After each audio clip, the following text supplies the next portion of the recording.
Hello, students.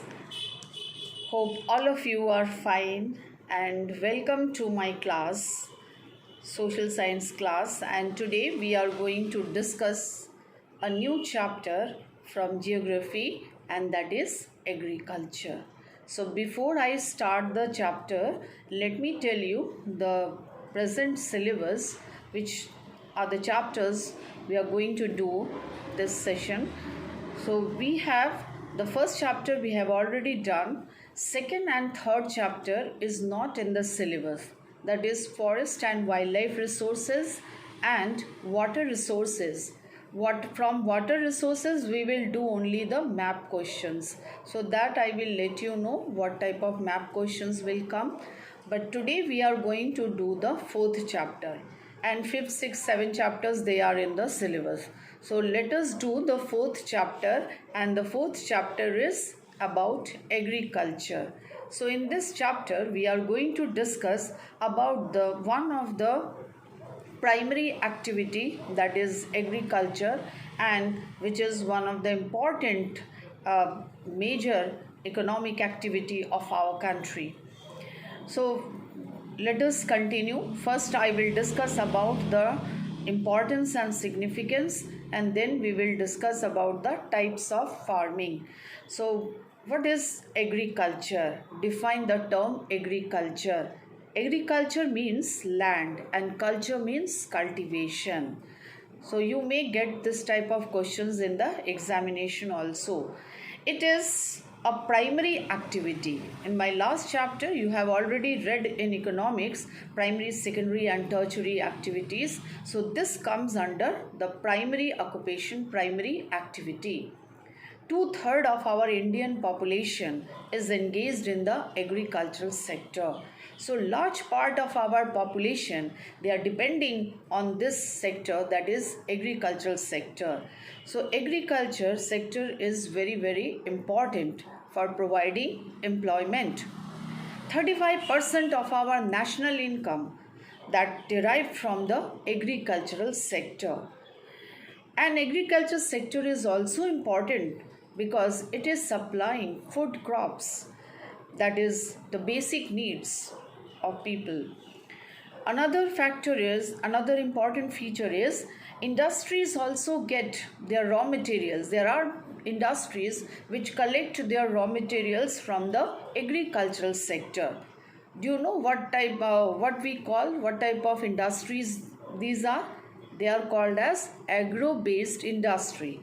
Those who collect raw material from the agricultural sector.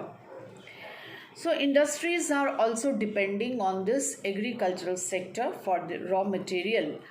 And we have seen that in India there are large number of farmers who are very small and they are having small holding. In village Palampur last year you have studied in class 9th, that is only that was an imaginary village, but that speaks about India. Large number of Indian population, they are having small holding. So they cannot use the modern techniques of farming. They are using all outdated tools and techniques, and therefore agricultural production is very less. Again, you have already learned that in agricultural sector, it seems that it is providing large scale employment. I'm talking something about from economics, but there are large number of people who are disguisedly unemployed. Disguised unemployment is also found in the agriculture sector, and that is very serious problem, and that is why agricultural sector needs to be taken special care. Now let me discuss about the different types of farming which we are going to take in this particular chapter. The three types of farming are primitive farming, intensive subsistence farming, and commercial farming. So we will discuss in detail about first one, that is primitive subsistence farming. As the name itself suggests, primitive means the old techniques. The old age practice of farming is very old age practice in India, and primitive farming, you will find these farmers are using outdated techniques, small tools like how digging sticks, outdated one, and production is very less. Farmers are having small holding, they are having small farms, and where with the help of their family members or the community labor they work, and no hired laborers, because the farmers are very poor and they cannot hire labor even it is not required, so their family members are engaged in farming. Then output, that is total production in this type of farm, is very less.